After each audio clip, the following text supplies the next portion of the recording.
Bob, as always, we appreciate the time. Yeah, Kap J, good to be hearing your voice this morning. I'm certainly hearing Ryno's voice since I got the news yesterday evening. Just sad day, but we've been on a vigil of sort. And anyway, it's a tough day. Bobby, you guys became synonymous with the resurgence of the Cubs in 1984 because they hadn't been in the postseason in so long. I think it was 39 years at that point. And it was, oh boy, Dernier's on, here comes Sandberg. Mm-hmm. And that was the engine that really fueled the offensive identity of that team. Did you see that coming together with Ryno in spring training? Did you see that? Because you got traded over late with Gary Matthews, or was it, what am I doing here? I'm supposed to be a Philly. Well, yeah, and because I have the unique perspective of knowing Ryno since he was 18. We were both, rookies, minor league years, 3 years with Philadelphia playing together in the minor leagues, climbing through the system. And so I saw the beginnings.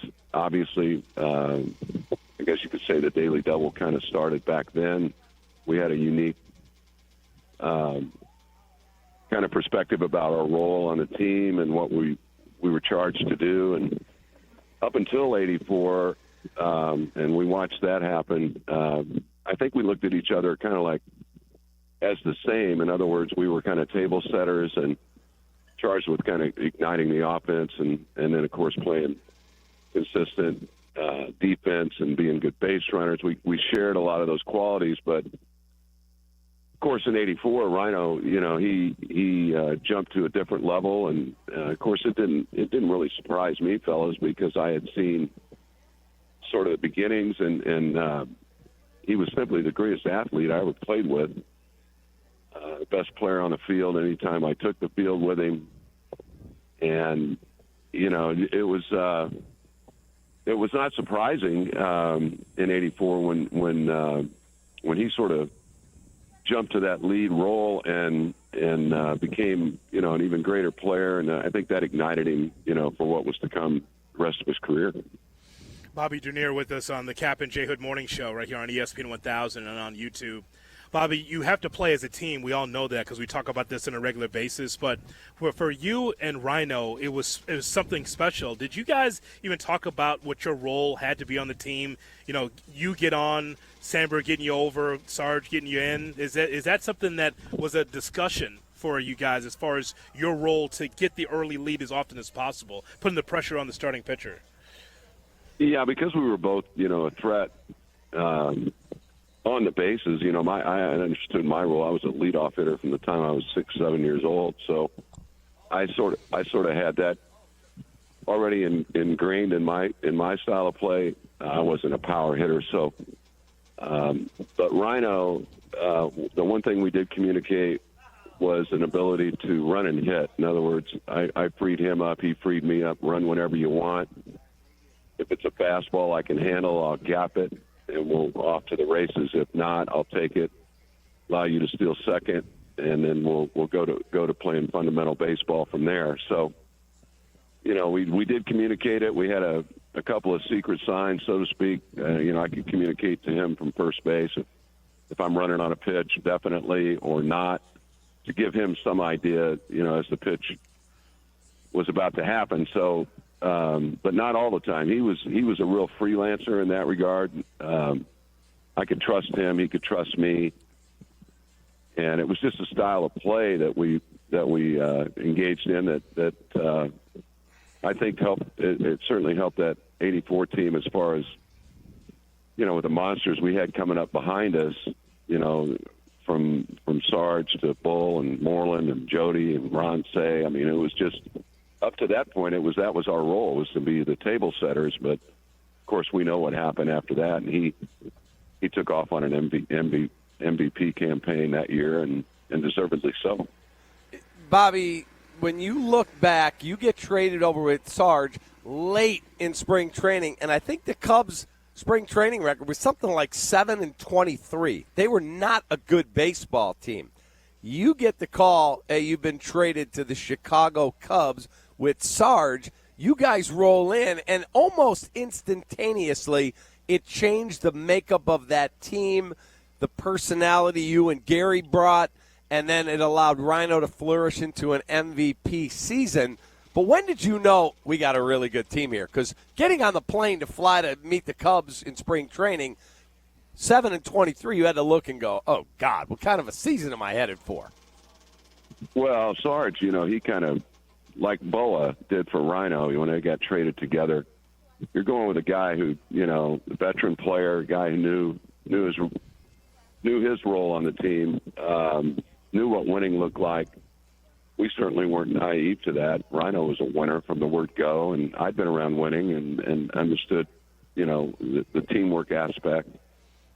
So Sarge said it best, I think, when we were on a plane from Clearwater to Phoenix. He said, look, we're not playing that lovable loser stuff.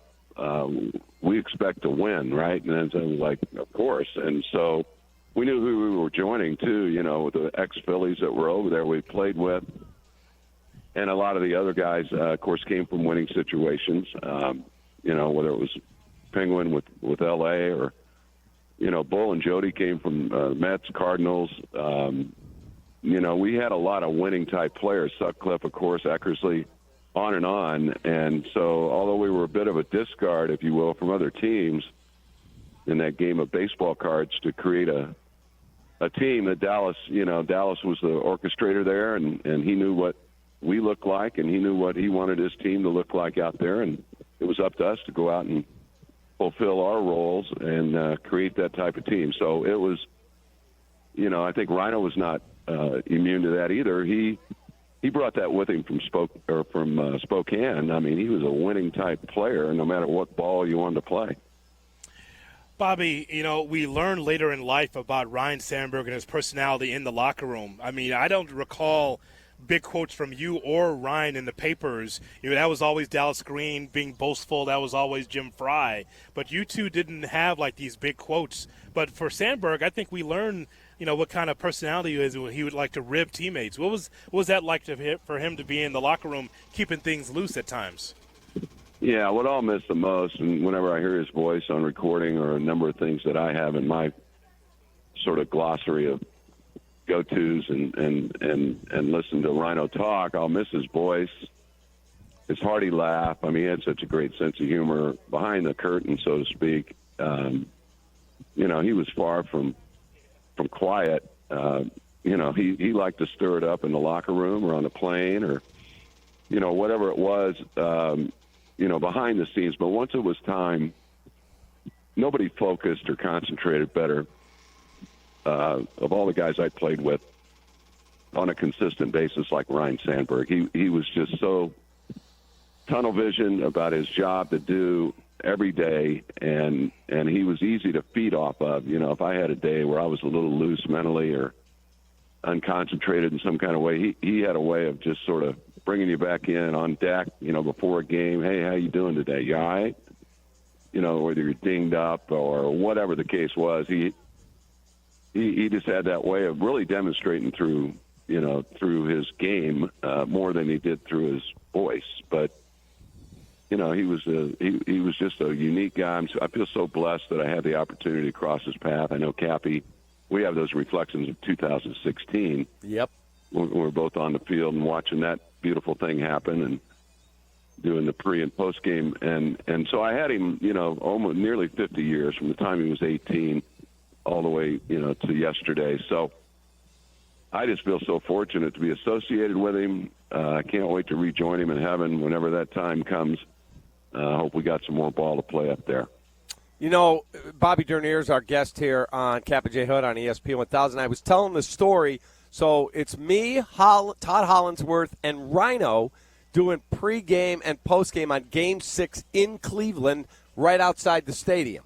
And we get done, and I have a picture on my phone timestamp, 12:34 a.m. And he says to me and to Holly, see you guys tomorrow. I said, yep, hopefully it's a happy postgame. And he said, I'm not doing the postgame tomorrow. I said, yeah, you are. You're on the schedule. No. We're winning the World Series tomorrow, and I'm staying in there with Margaret, and I'm going to party with the Cubs because it's been 108 years. It's enough. We're going to win. I said, I hope you're right. He goes, no. Don't hope. I am right. We are winning. I'll do your pregame. I will not be back here for post. And he was not back for postgame. It was me and Hollingsworth. Everyone else was in the stadium. That was Ryno, man. Yeah, I got to walk out of the stadium there at whatever it was, 2 in that night. I strolled down the concourse, working our way toward outside to leave, and so I had those moments with him post game after he jumped in the locker room. I know that, and somehow I avoided the champagne bath, but I was down there, kind of on the outskirts, and anyway, I haven't seen him from 18 all the way through that, and the culmination of the Cubs finally winning. We certainly wanted to be in uniform when that happened, whether it was playing or coaching. We tried that end of things too.